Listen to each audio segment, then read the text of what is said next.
तावा टिंकू भैया ताज हमको बड़ा अच्छा लगा था सब कलाकार आज अपना अनुपमा दीदी के बर्थडे में आए मुझे अच्छा लगा था। हमारी खुशी दोस्त हमारे टिंकू भैया हमारे बिट्टू भैया हमें लगता कि सबसे छोट हम ही बनी जाए कमलेश भैया सबसे छोटे जो हम बने हमारा रघु बबुआ तो टिंकू भैया को आते आते फरमाइश रहे एगो गाना मिले रही अभी लगभग 20 दिन पहले अब भैया शूटिंग करेले रहे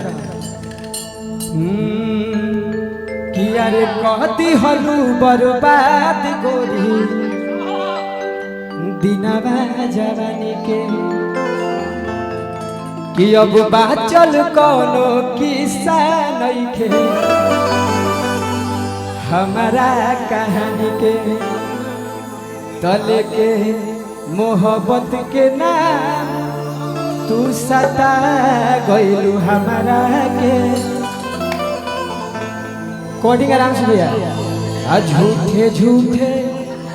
किरिया खा गइलू हमारा के। और भी गाना रहे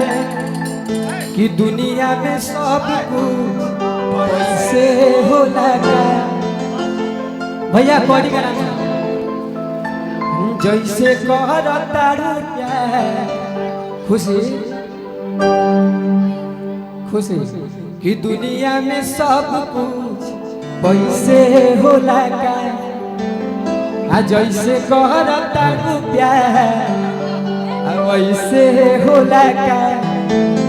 निभा नहीं खुश कर तो तू वादा का करबू कि हमके छोड़ देबू हो ऐसे ज्यादा का करबू। अब बाकी आप सब गाना के प्यार देता है बहुत अच्छा। हेलो रोहित भैया एगो हमरो गाना है कमलेश भैया से सुनल जाए कमलेश भैया से तोहर झूठा रहे प्यार तोहर झूठा रहे वादा दिल तोड़े के हम खुशी जी बिट्टू भैया बहुत देर से कोई खातिर बने जा ये कोई बात नहीं है हम गा रहे तो गा ले दीजिए फिर आप गाते रहिए हमेशा देखते हैं ऐसा मत कीजिए कि तोहर झूठा रहे प्यार तोहर झूठा रहे वादा दिल तोड़े के हम रहे पहले से इरादा कि जाए जान तू के कर भैया कहल कइलू आ दिल से जमानत रहे या अपन जानत रहे ओकरे से छाइलू दिल से जमानत रहे या अपन जानत रहे ओकरे से छाइलू। हेलो हेलो हेलो हेलो एक सेकेंड बिट्टू भैया हमारे सीनियर हैं और सीनियर का रिस्पेक्ट करना चाहिए है ना। बिट्टू भैया बहुत देर से खड़े हैं बस एक गीत सुनने के लिए राजा रंगबाज भैया को मैं जरूर सुनाऊंगी और सभी कलाकार यहाँ पे थोड़ा थोड़ा गाना है। मैं चाहती हूँ एक लाइन सुना के मैं बैठ जाऊँ।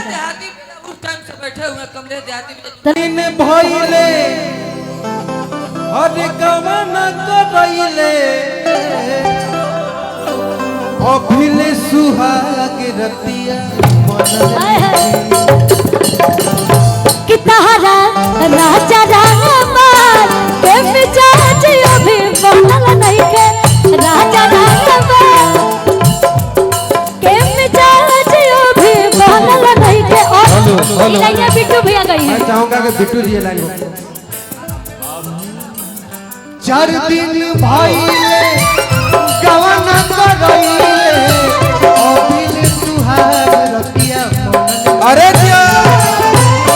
4 दिन भइले गवाना करइले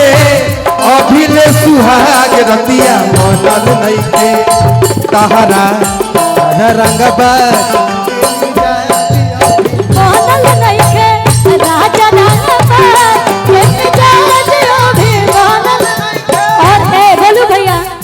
इतना सुंदर सुंदर इसमें शब्द लिखे हैं बिट्टू भैया। हद होता राजा मजा मन बसिया ताजा मूड बने में रहू टाइम लागेला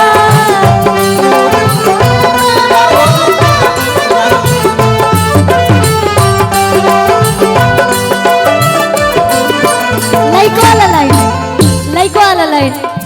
जनता दबाव हम सहिल नता धीरे धीरे हमर भीतरी के भूत जागेला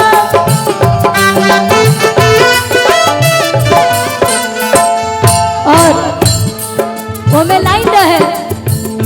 कि पानी हमरा जी आरवा टेंशन बाका जी अरे कोनो अरमाजी आबे बनल नइखे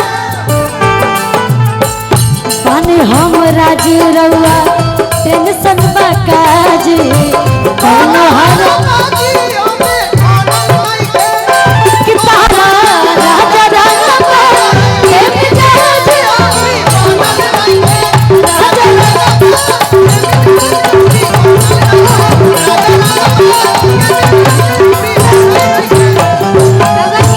धनंजय शर्मा जी आप इधर आइए तो